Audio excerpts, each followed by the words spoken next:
Hey everyone, it's Sredna, and today I'm going to be going over some watercolor paper. So lately I've been looking for more affordable alternatives, but also good watercolor paper for beginner artists and for people who are in the sort of like exploring watercolor and seeing what good papers there are so that you can still like do the techniques, but you don't necessarily need to invest in like a professional artist grade or anything like that. So, and also this is nice paper to have on hand for when you want to just like try out some new paints and do swatching, or when you want to, I don't know, just quickly, just like lay some paint down, see how something looks, and something that you're not like, oh, I don't want to use my nice paper. So I got all of these from Michaels, and this is their Arist Loft line. So we have here, this is the Watercolor Pad and the Necessities line, and we have 90 pound, 190 GSM, usually they say, but this one says GM squared. And we have 25 sheets. This is 9 by 12 size. And then we have their next artist level line. So I couldn't find their artist level 1 line that said that on here. So I'm wondering if this is the artist level 1 kind of comparatively. And then, so then going up, their number 2, we have a watercolor pad, and it has 15 sheets in here, and it's 140 pounds with 300 of the GM squared, and it's a 4x6 size. It has a nice texture to it, and this one is a little bit textured as well. This is probably a little more textured. And then we have their Artist 2 line paper, and it's also a water pad, and we have 50 sheets in here, so that's the most out of all of these. And we have 90 pound, 190 G. And then, so what I've seen is that these two have the same quality of paper, at least from these numbers. So I'm interested to see in how these will be any different. This is a 7 by 10, this is 9 by 12. And so for pricing, I believe at the time, these were, let me see, let me double check my receipt. Okay, so we have the level 2 pad for $4.99 in this 4x6 size. Then we have the level 2 in the 7 by 10 size, and that would be $8.99. And then for this pad, the Necessities line, we have the 9 by 12 for $5.99. So essentially we have $5, $6, and then a $9 one. So let's see what we have here. So to test out the papers, I'm going to be using the watercolor paints that I make. This is my handmade line, and it is a professional artist quality line, and we will try these out. Get my water over here. So I'll go in, maybe we'll use the sky blue. Let's see what that looks like.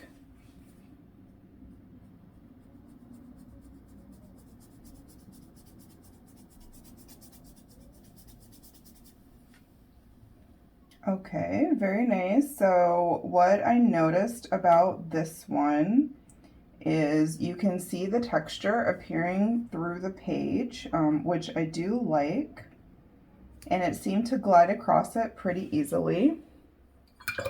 Now I want to do some color mixing and see what that looks like. So I'll use some of this cadmium medium yellow along with the sky blue, and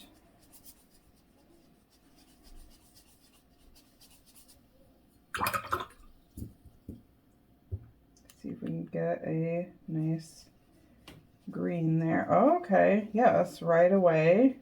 It is, looks like it is able to mix really well. And you can see nice color variation in there. Okay, so it is my impression that this kind of paper is very useful for really any level of any paint level, like whether someone's new to it or they're more experienced. You will be able to do pretty solid watercolor techniques on here, and you'll be able to experiment around and be able to use watercolors and really get like that effect you're going for. So yeah, I think this is a really nice paper, and this was the level 2 140 pound 300G paper. Very nice. Okay, so now we'll do the 90 pound 190G. This one I'm a little, usually I don't go lower than this type of paper, so I'm interested to see what differences there will be, if any. Putting on the paper color.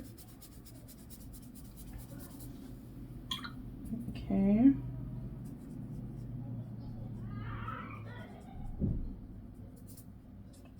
So, let's see. Maybe I'll add a little more water to kind of see, but right away I'm kind of noticing that there's a little bit of, I'm putting a little more effort in trying to get like that gradient. So it could be I didn't have enough water, but I'll try again.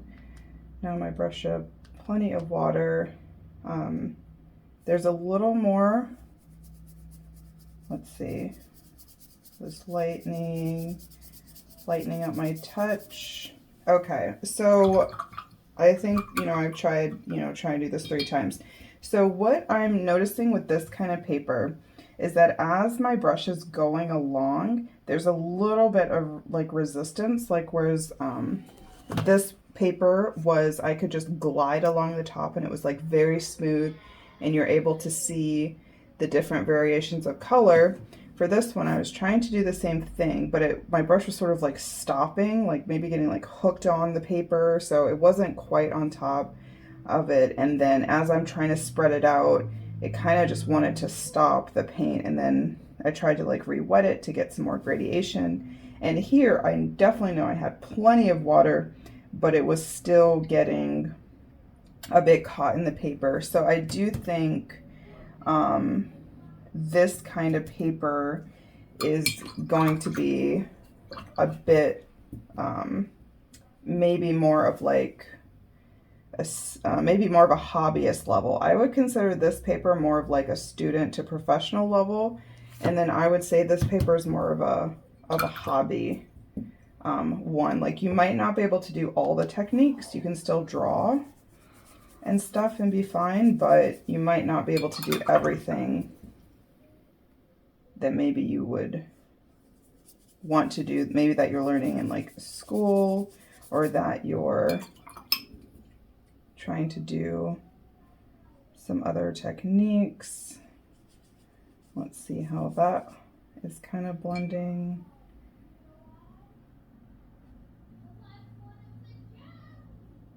Okay, so it's taking a little bit, yeah, I think overall it's just taking a bit more effort to do the same things.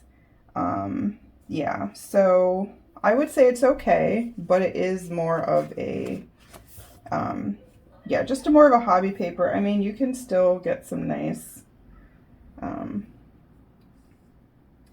shapes out of here. Yeah, like, so see, it's like very one tone, so it's going to be a little hard to get to see the various tones as you're blending. I'm really pushing down on my brush and really trying to coax out these various shades.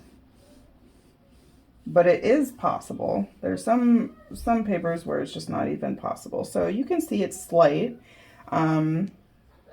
So yeah, so I would say, yeah, just more of a hobbyist, I would say this paper is okay. I don't know that I would use it for doing like my regular paintings, whereas this other paper was definitely making me think, oh, okay, I could use that paper. But this one, yeah, I would say just testing maybe some things out and kind of being like a beginner to it, but yeah, not the worst paper, but just okay. It's what I would expect for that kind of pounds. But I am surprised that they put that one in their level 2 artist range, because I think that's more of a level 1 paper. Okay, so now looking at their necessities line, and this is the same pounds, 90 pound, 190G, and we will see what that looks like. My brush ready to go. Okay, and we're gliding along. Okay, this is pretty nice. So I did notice as I was going along that I was having a little bit of trouble dragging the color across, like that other level 2 paper we tried. But the difference is, because this is not a level 2 paper, it's kind of expected. Like, I do expect kind of things like this. So let's see. Yeah, it's sort of performing in the same way, I think. So we can try this.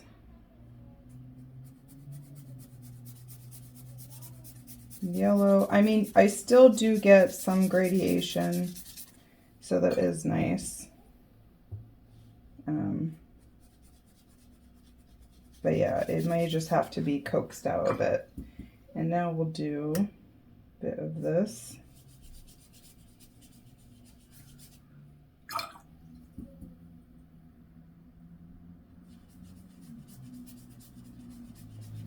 Okay, it should change the color right away. That's actually really nice. Okay, this is, yeah, I would say this one's not too difficult to kind of get the like effects a bit that I'm looking for. I think that if I'm painting along and I'm trying to do some blending, like it is able to. And while it might not be as smooth as this one, I think that is to be expected because of the type of paper. But you still are able to get some blending, and you're able to move it around. And yeah, so I would say this is a good paper, and it's good for hobbyists, and good for kids, and good for if you're just trying it out. And I would probably use this paper, like if I got some new colors and I wanted to see what they look like, I would use this paper just fine. I probably wouldn't use it for, you know, when I'm doing like an original painting and then I'm having it like in my store or my shop, but that's to be expected. Like, that's not what this paper is for. There's, you know, better papers for that. This one, I could see myself doing that. This one, I could see myself purchasing this, having this, you know, as like a plan B paper. Like, here's plan A paper, you know, plan B, I can just experiment, not worry about the cost. So I think actually this is a good paper, and I think this is a good paper. So yeah, Arist Loft Necessities, their watercolor pad, I'm good with this. And then their level 2, 140 pound, yes, good with this. The only one that I am not, oops, well, I'll have to clean that up later. So I'll put this one to the side. as well, so you can kind of see. But yeah, I would say the best, better, no, no, no. I don't see this happening. Like, it's just not good paper. Yeah, it's like, and you don't want to have like a frustrating experience, and yeah, so I would say you can still save money, you can still be affordable, go for this paper. And then if you have some extra money to spend and you want a super, super nice paper, then you have that one. But yeah, I think that is all our papers, and got to look over everything. So yeah, I definitely see myself using these papers in the future. And overall though, I am very impressed with the Arist Loft line at Michaels, which is, I believe, their own personal line that they produce. I think that they do a lot of testing and they compare their papers to other manufacturers. So they've kind of done a lot of the work for people who are looking for artist supplies.